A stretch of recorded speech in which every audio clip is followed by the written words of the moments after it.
first you have to define who the end user is, and that in itself is sometimes not even clear. Right. So yeah, That's true. For the new problem domain, Yeah, exactly. Or one of my clients now, they are a conglomerate of factories that make adhesive tape. All kinds of tape, like duct tape and also memo blocks and all Band-Aid, all kinds of tape. So their end users, or what they view as their end users, are other manufacturers who are using the tape to create an end product. Got it. But those are not the end users. So when I spoke with them, I was like, okay, of course we have to involve you guys as business partners, right? Who are your clients and also your suppliers, right? But we also have to involve the mothers who use Band-Aid on their kids' wounds, and we have to involve the people that use the tape in their homes, and in some way they have to be involved also. Because their challenge is how to become more sustainable as a business. Because in the end, tape is just plastic, and that will have to come to an end, our addiction to plastic. So we have to come up with new ways of gluing things together rather than plastic tape. Got it.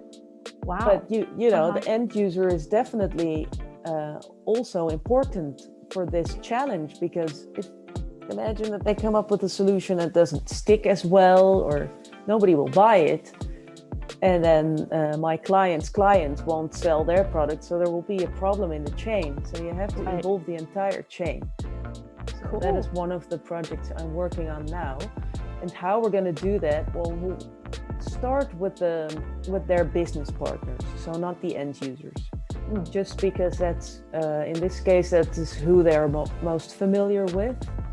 And we can use them to come up with hypotheses about the end user. So I always also train my clients to not confuse hypotheses with insights. Because they often think they already have insight in the end user, but in reality, those are just hypotheses. That's a great feedback here. Yes. Yeah. So they need to be tested. So we'll come together with my client and their suppliers and their clients, and we'll brainstorm on hypotheses about the end users, and then we'll do a research amongst end users. But we won't hire a research agency, but they will do it themselves. So I'll give them an interview training, and they will go out and interview people that use tape just on the street, because everybody is a user, you know? Right. So you can just talk to people outside on the street, and you can do that COVID-proof. You can also go to do-it-yourself stores, but they are closed in Holland right now because the government finds them non-essential, so they're closed. COVID reasons, it's crazy times. Yes. Otherwise, I would send them there. Yeah, so they will do that research in the beginning, and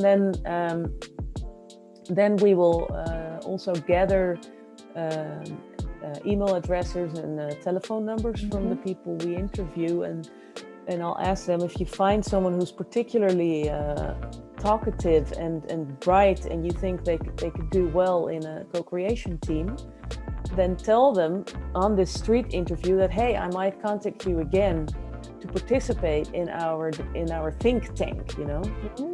I like that. Yes.